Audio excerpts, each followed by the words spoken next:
7 o'clock, call the meeting to order. Please stand for the Pledge of Allegiance. Pledge allegiance to the flag of the United States of America, to the republic for which it stands, one nation, under God, indivisible, with liberty and justice for all. As customary, we will now observe a moment of silence.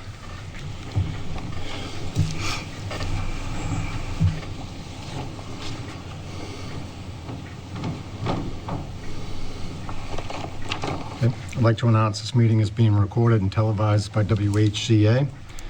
I'll entertain a motion for approval of bill and payroll warrants. So moved. Second. All in favor? Aye. Right. Unanimous. Entertain a motion to accept correspondence in the read file. So moved. Second. All in discussion? All in favor? Aye. Okay. We have a couple minutes before our 7:05 hearing, so let's try to get through a little bit of new business. I'd like to take action to reappoint Mr. Kevin Dalton to the position of constable for a 3-year term through August 27th, 2025. So moved. Second. All in favor? Aye. Unanimous. Take action to reappoint George Vemus to the position of constable for a 3-year term through August 6th, 2025. So moved. Second. All in favor? Act on the request of Town Clerk Don Varley to sign the warrant for September 6, 2022 state primary election. So moved. Second. All in favor? We're going to take action to amend the term expiration date of Whitman Cultural Council member Brittany Cavallo to June 30th, 2024. So moved. Second. All in favor? Aye. All right. I don't know what else we'll get in the next 3 minutes. Meeting schedule? Actually, what I will do is the COVID report. Super quick under the chair, report of the chair. Mr. Clancy Chief Clancy is taking his daughter back to school, so he unfortunately couldn't be with us this evening. But he did send me an email as far as the COVID update. This week, the town has 41 positive cases out of 470 tests performed for a positivity rate of 8.72%. Obviously, we've seen a slight uptick in the past week. It will be monitored, and we're actually looking for a few different ways. I know the chief is working with Dennis from the water department to possibly do some tracing as far as our wastewater, and I'm sure he'll be able to provide a little bit more of an update on that when he returns. All right, so let's just sit back a minute. At 7:05, we will start our public hearing.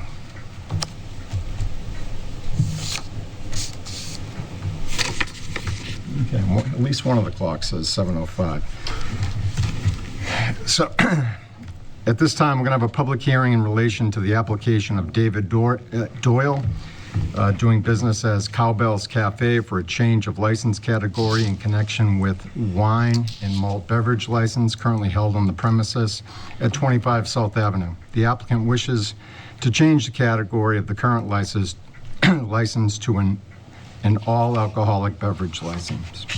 The side note on this is, if approved, a vote must include that the board determine the premises are non-detrimental to spiritual activities of Holy Ghost Church and the Congregational Church. Any discussion? Do we have anyone from Cowbell's here this evening? Yes. Good order today. Boy. Good.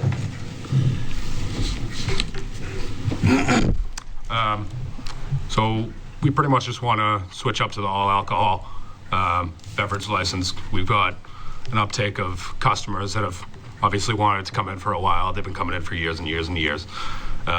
We thought it was a good way to expand our business, get in some just extra growth. I just think it would be a good way to get some extra cash flow and get the customers what they want. Okay. Let's entertain a motion. I'll make that motion. I'll second it. Any discussion at this time? Yeah, is there anybody here from either church that would have any issues? Because I can't see that happening. They already have a Huh? They already have a wine and malt liquor license, right? Right, exactly, so I don't see a problem. Okay. All right, any further discussion? Seeing none? All in favor? Absolutely. Thank you very much. Have a good night, all right? Thank you.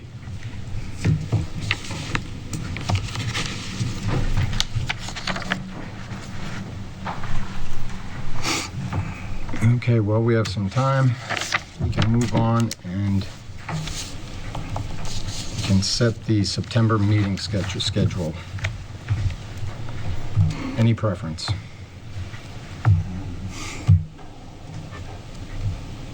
Tuesday. We cannot meet on the 6th because there's a state primary.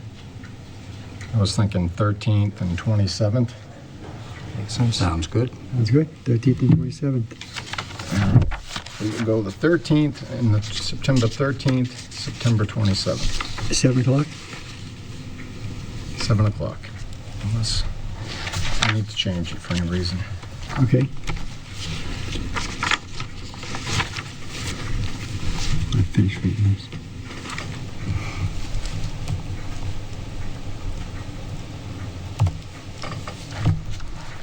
We just need to wait until 7:10 to start the next public hearing.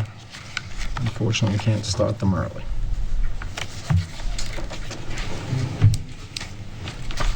Music.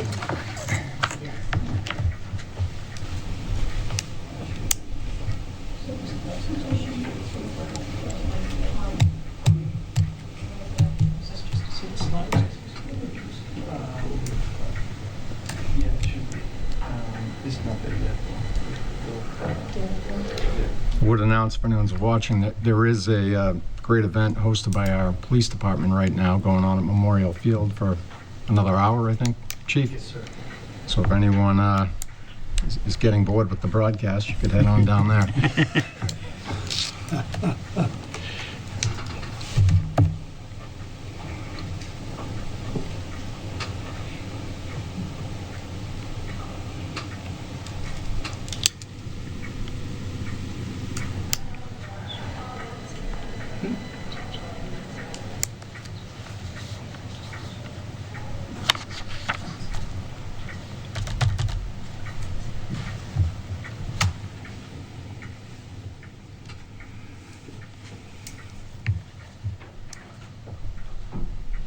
Okay.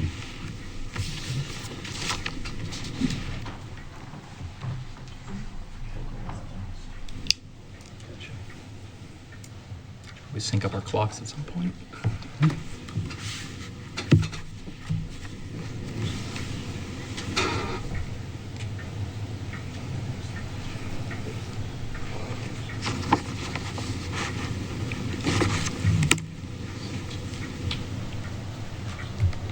Okay, seeing it's reached 7:10 by at least one of the clocks in this room, we'll start our second public hearing. It's a public meeting in relationship to the application of Legacy Auto Sales and Repair, Inc., Mr. Will Morera, for a Class II auto dealer's license on the premises located at 288 Essex Street. This license will be subject to the receipt of license fee and financial inspection and approval of the building commissioner and zoning enforcement officer. Is anyone here from Legacy Auto Sales? Come on up. Now would be the time to just speak on what you're trying to do up there and Yeah, What your the business? place over there is being used for a mechanic shop and Class 2 dealer license for a while. And I acquired the business this year, and I want to improve the business and even make it look nicer because it doesn't look much good over there right now. Offer the public, newer cars so they can buy and offer some assistance with the mechanic work. And we're looking to create 3 new jobs over there too.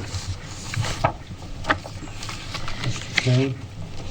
To refer to your packet, there's a letter from our building inspector, and there's some concern about lack of certification for the sprinkler system and audits that needed to be done there.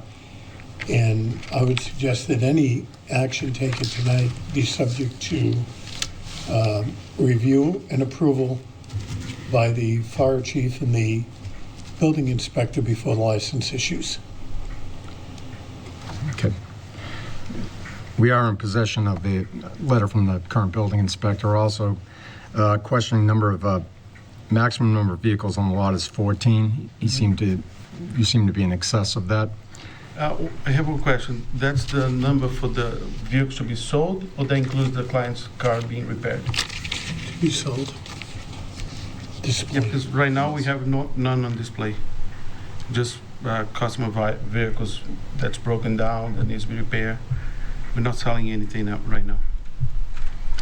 It says 14 vehicles parking on the property. Oh, parking in front, okay. Yep. We have a storage in the back that we can move, any excess car that's showing in the front. Okay. I would entertain a motion to approve based on the conditions Mr. Lineham gave, obviously signing off of the building inspector, go back down and make sure you've moved those vehicles to an acceptable spot and get signed off the work that needs to be done on the sprinkler system by the fire department. Okay. I'll make that motion. I'll second it for discussion. Okay, discussion? If we do not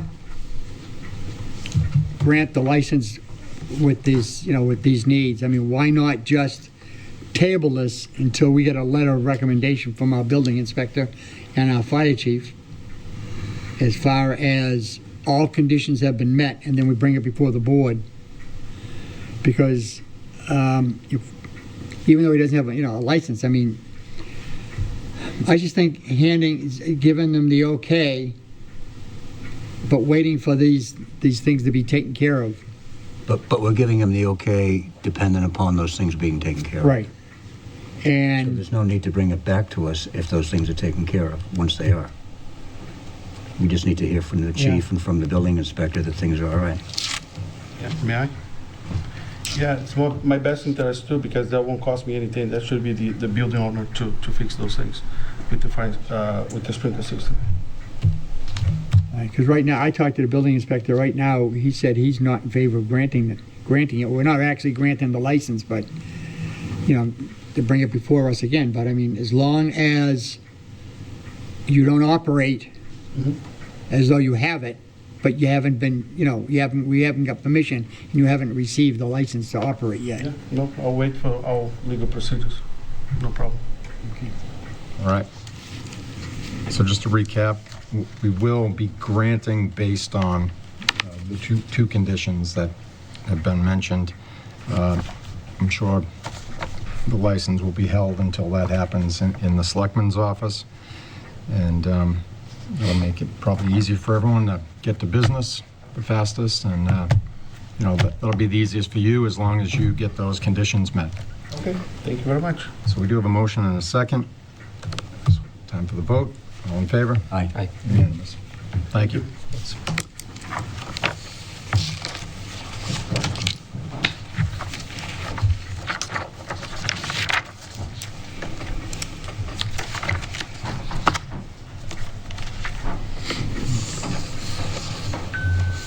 Okay, 7:15, third public hearing of the evening, based on the application of the Memorial Field Association Incorporated, doing business as American Legion Post Number 22, for a change of officer, directors, LLC managers in connection with the all-alcohol club liquor license on the premises located at 33 Legion Parkway. Anybody from Legion here? Come on up. Come on, you've been up here before.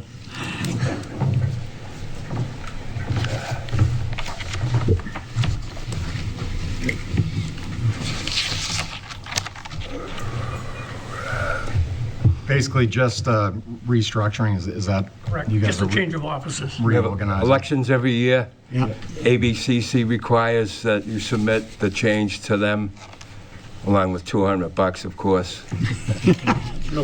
That's what it is. Just you have elections every year, and then you got to, update everyone with the new offices. All right. And to entertain a motion. I'll make that motion. I'll second it. I'm looking at this application. Am I missing something? Are there names of new officers on here? Yep, should be, there's about 12 pages that I gave. It's the type names in What? the form. It's the type names in this section here. Change of officers, yep.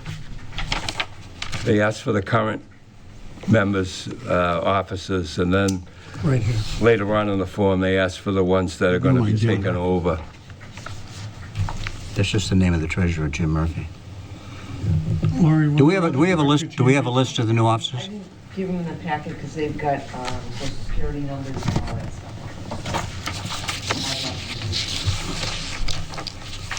So we're going to take your word for it that you change your officers? Is that what it is? We also changed them with the Secretary of State, so you can go online and look at that too, the new officers. Okay.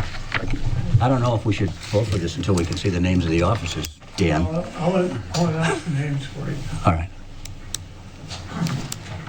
How often do Starts you with Richard Cameron. Richard Cameron, Jake Ellis, Lou McMiniman, that page.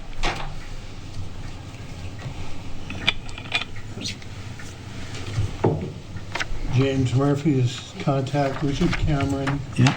as president, Jacob Ellis as director or vice president, Louis McNeneman as vice president, director, Ellen Souza as officer/secretary, the aforementioned James Murphy, officer treasurer, and Ralph Quimby, director/bar manager, Mark Putnam, director of the executive board, George Lopes, director chaplain, Walter Allard III, director executive board, and Christopher Gilliel, director executive board. Did you write all that down? Thank you, Frank. Did you write it all down? No? It's right here. All right. So we have a motion and a second, and a comprehensive list of new assignments. I'd just like to know what I'm voting for, Mr. Chairman. All in favor? Aye. Unanimous, thank you. Thanks for everything we do. Thanks, guys. Thank you.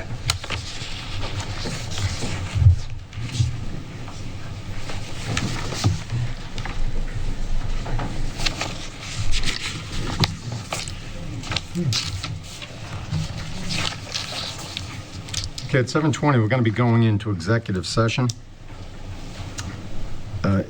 Executive session will be held pursuant to Mass General Law, Chapter 30A, Section 21A, subsection A1, to discuss the physical condition or mental health rather than the professional competence of a police department employee. That will then be followed by a second executive session in accordance with Mass General Law, Chapter 30A, Section 21A, subsection 2, to conduct strategy sessions in preparations for negotiations with non-union personnel, being the town administrator, as an open meeting may have detrimental effect on the bargaining position of the public body as declared by the chair. We will then be coming back into open session for the remainder of the agenda. I will make that motion. Second. Okay? All in favor? Yes. Yes. Yes. Yes. And I will vote yes. We'll be going into executive session.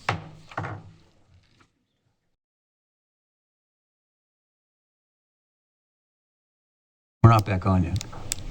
Yeah, we're going to need a motion to reconsider. I would request that the board reconsider the vote to reappoint Constable Kevin Dalton and amend the vote to authorize his reappointment, but without arrest powers, until such time as he has provided the chief of police with evidence of required training under the state competency laws. Okay, so moved. All right, I'll second the amendment. Okay. So we're rescinding a vote and we're taking a second vote, actually. On this, yeah. And this is in regards to the police reform changes to whatever training he has to take? Correct. Motion and a second. All in favor? Aye. Okay. All right, moving on. Next item on the agenda, we'll be passing over the reorg and going right to discussing treasurer collector's office. Okay, as you all know, Mary Beth Carter has announced her intent to leave us on August 26th. She is accepting another position as a treasurer collector in Norwell. It is going to be difficult to replace her mid-year, and the reason for that is it's an elected position. I had discussed with her in the past, and most recently 2 days ago, in the event that she agreed to stay on, that I believe the town needs to revisit that status and go to town meeting and the ballot with a request to reclassify the treasurer collector as an appointed official in order that the town is able to best select qualified candidates, notwithstanding the opinion of the voters, but to look at skill sets and abilities. The treasurer's responsibility is very significant. She invests upwards of, well, at various times, aggregate $30 million. And it's important that we know the person doing that work has the proper qualification and credentials. So I'm not asking you to vote or do anything tonight. I'm presenting it as a topic for discussion in the upcoming meeting and consideration of the potential to have a fall town meeting to address the issue. Okay, in the meantime, Mr. Chairman, in the meantime, she's leaving on August 26th. Correct. And we were under the understanding that she was going to be able to furnish us with an interim treasurer collector. We have a recommendation Okay. for a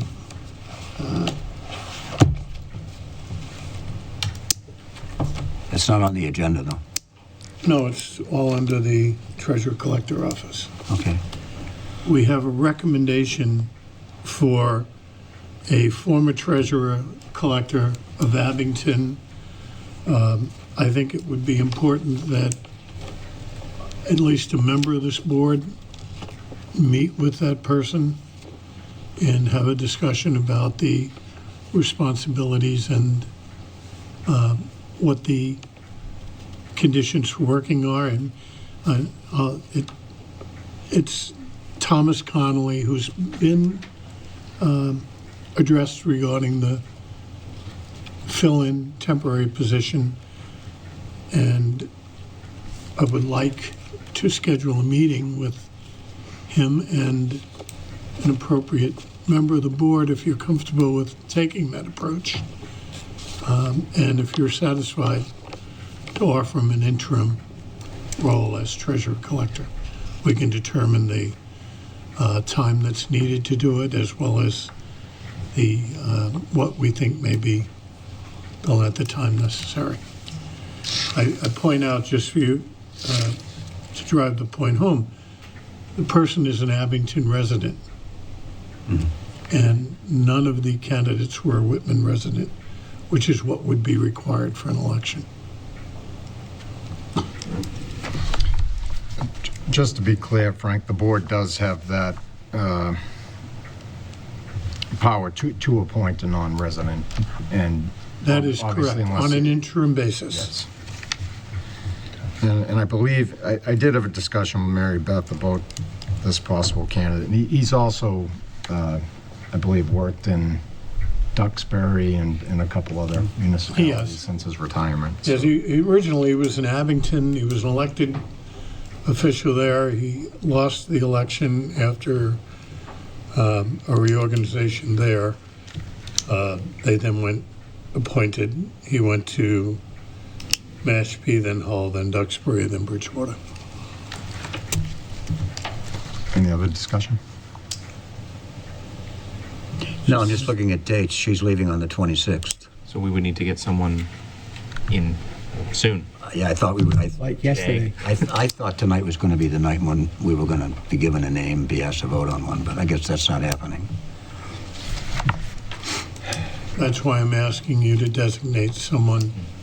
Oh, yeah, okay, we can participate in this designate interview some. with the authority to make a temporary appointment. Temporary appointment effective when? Probably What? we'll need at least a week. I would hope it'd be effective as soon as Right, practical, probably Monday. perhaps next week. We're starting Monday. Yeah.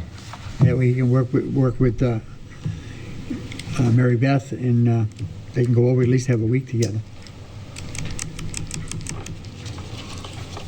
There shouldn't be a learning curve in this process, just getting to know the town. Right. Yeah.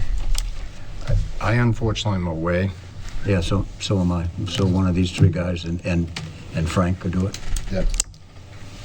One of them could volunteer Anyone? instead of the crickets that we hear. I can be here Thursday or Friday. Check my work calendar.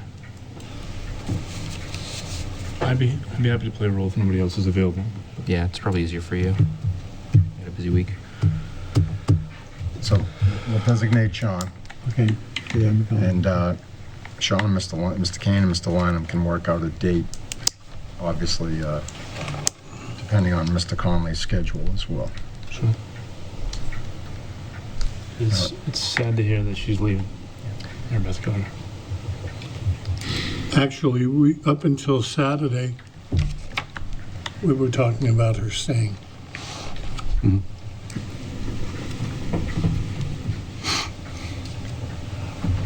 All right. Next item on our agenda will be discuss staffing vacancies and possible needs. Okay, technology. We really have an issue with getting an assistant in place. There is an opportunity that just came up the last couple of weeks. Steve Burke, who was Director of Technology at Whitman Hanson, has left. He's burned out there for a whole lot of different reasons, but there are no performance issues. Would like to talk to him about coming on board.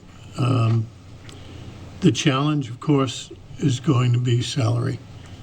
The median for that position is between $80,000 and $90,000 for a systems engineer qualified person. What Josh and I have discussed, and I bring forward to you for discussion, is that we engage Mr. Burke as a contract employee until October 12th, at which point we would be able to meet his salary within the appropriation that we have. This is another issue that really makes me recommend that we have a fall town meeting so that we can address all of these needs in a public forum where people can hear it and make decisions on whether or not they're satisfied with the funding decisions that we're making.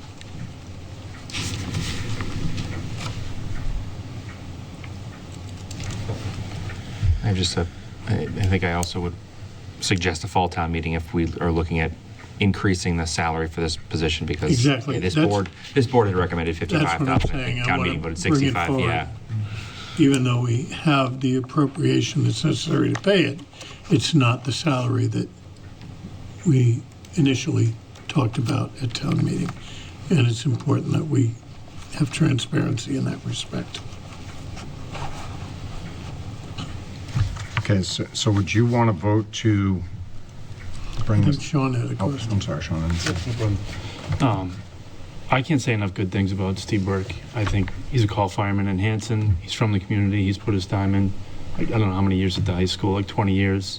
So I feel feel really comfortable with Josh's recommendation, and I'd like to support his efforts for sure. As do I.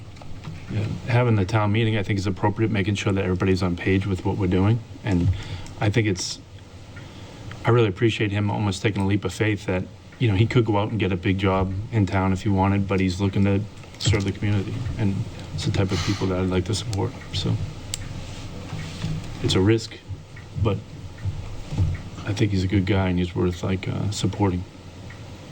Okay. And Sean and Justin were on that. I wasn't on that one. Sean was on that search committee, so he sat through them. Yep. I mean, I think Mr. Burke was probably the most qualified. Yeah. Extremely qualified. All right, so would we entertain a motion to bring him on as a contractor? Do we want to do that? That's what I would ask the board to consider tonight. Yeah, I'll move that. Okay, I'll second that. Okay. Any further discussion on that? At a rate allowable for the confines of what we've budgeted for that. Yes. Right. Okay. Right, I believe if you look at the technology budget, that there is a line for Yeah. the contractor services, and he's going to be able to do those things that it's not like we're just going to be taking from that line to pay somebody. He's going to be able to do that work, I believe. So, all right. Seeing as motion and a second, all in favor? Bring Mr. Burke on. Okay, that's technology. Okay. Frank. Next is position of clerical in the assessor's office. We have an employee who will be leaving.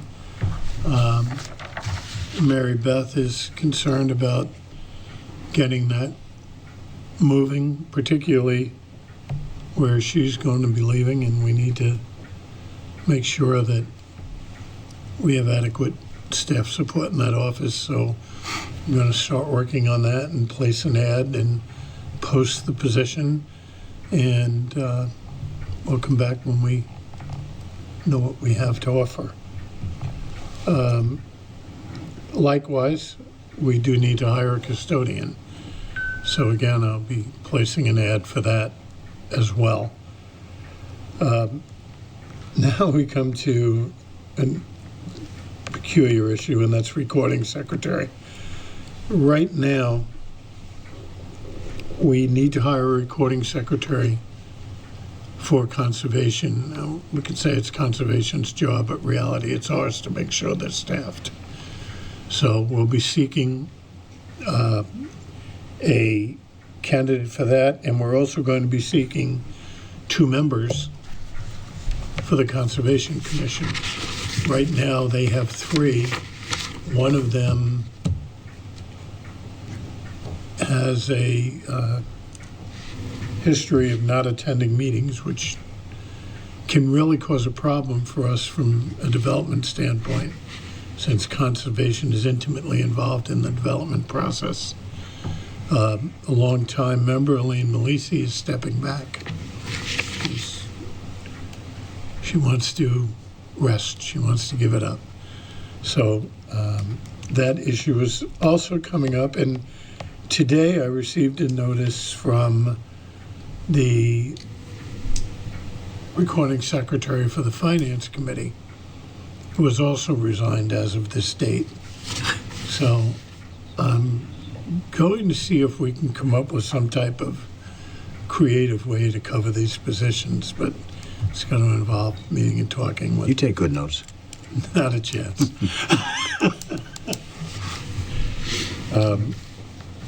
So that it's all not doom and gloom, but the committee vacancies that we are seeking to fill, 2, possibly 3 on conservation, 1 on the bylaw study committee, 2 on the capital committee, and we will likely be looking for a member for the Board of Appeals.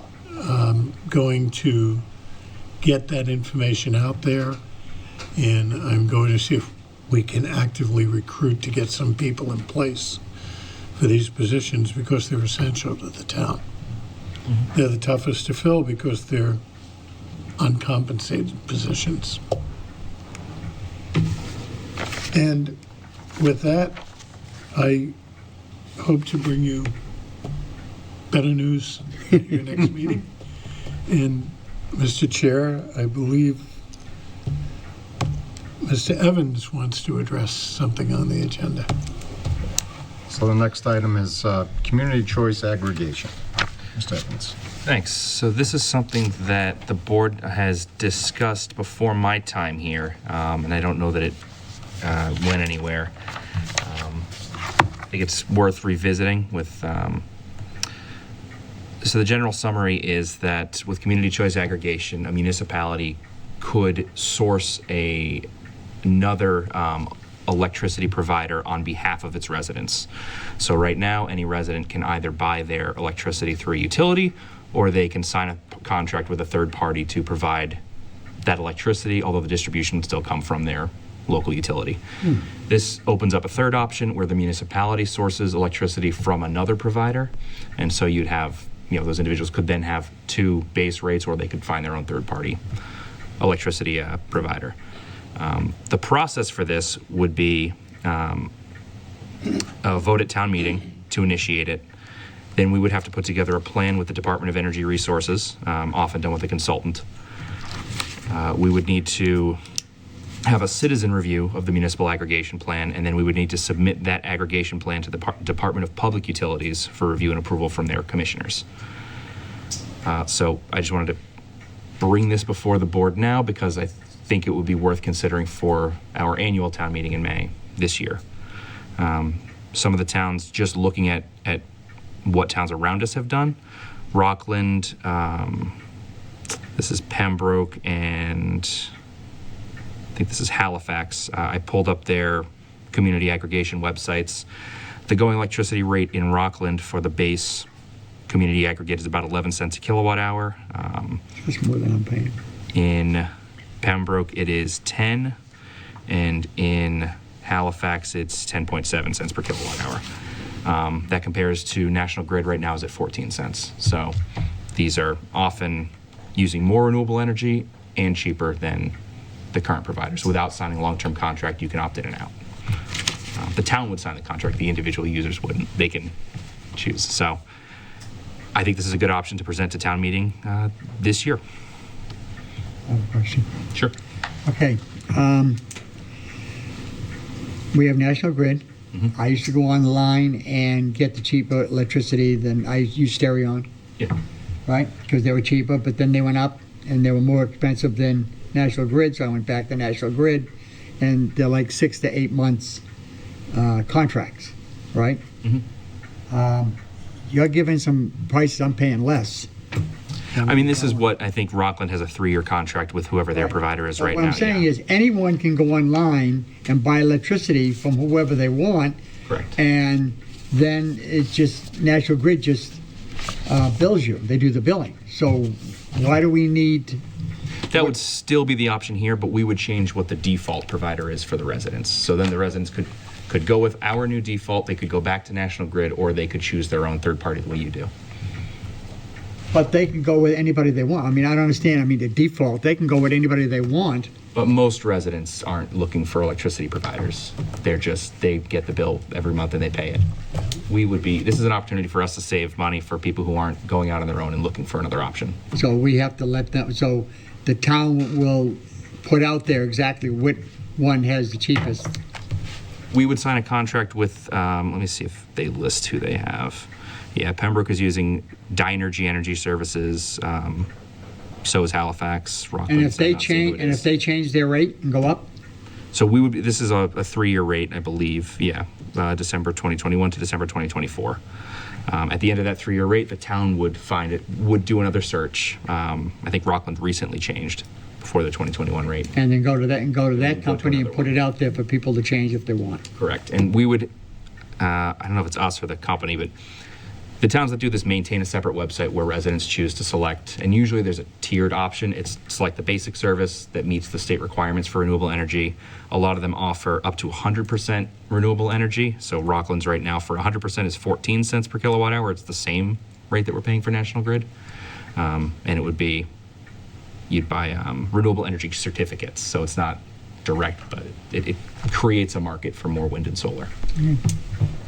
And we looked at this shortly before I retired. Lisa was doing some research on it, and basically what happens is, as Justin said, we pick a default. So when you call National Grid, say, hey, I want electricity, unless you tell them what you want, you will go to that default provider. The idea behind that is if we're going to purchase aggregate energy, we're going to save some money. It might only be 1 or 2 cents a kilowatt hour. It adds but up. multiply that by the 600 I power used last month, consumed yeah. in the town, it becomes significant, and it makes it easier for people. What might aggravate them a little is being switched the first time and saying, hey, wait a minute, I don't want to do that, I want to go back. So part of what we need to do when we get into this plan is make sure that it's clearly Yeah, because a lot explained to of, people yeah, before the town meeting even Yeah, votes on and this it. process does take several years. So the town meeting vote would be in May. The work with the Department of Energy Resources is probably 6-8 months. Approval through the DPU has been slow lately. I know a couple of towns are still waiting for that, so, yeah, when you switch over, it takes like 2 billing cycles. yeah.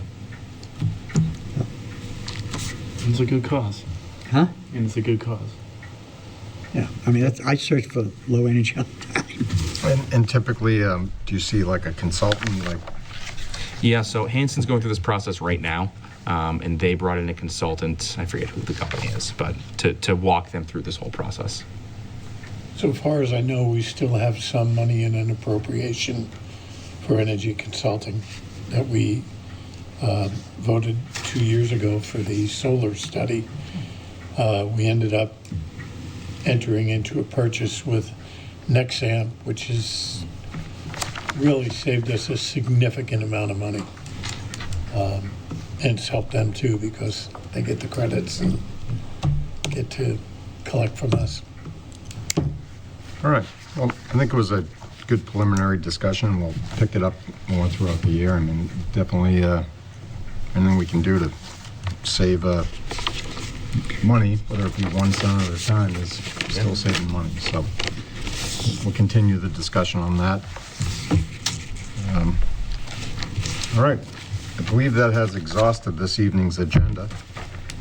Seeing nothing else, I'll take a motion to adjourn. So moved. Second? Okay? Motion and a second. All in favor? Aye. Thank you.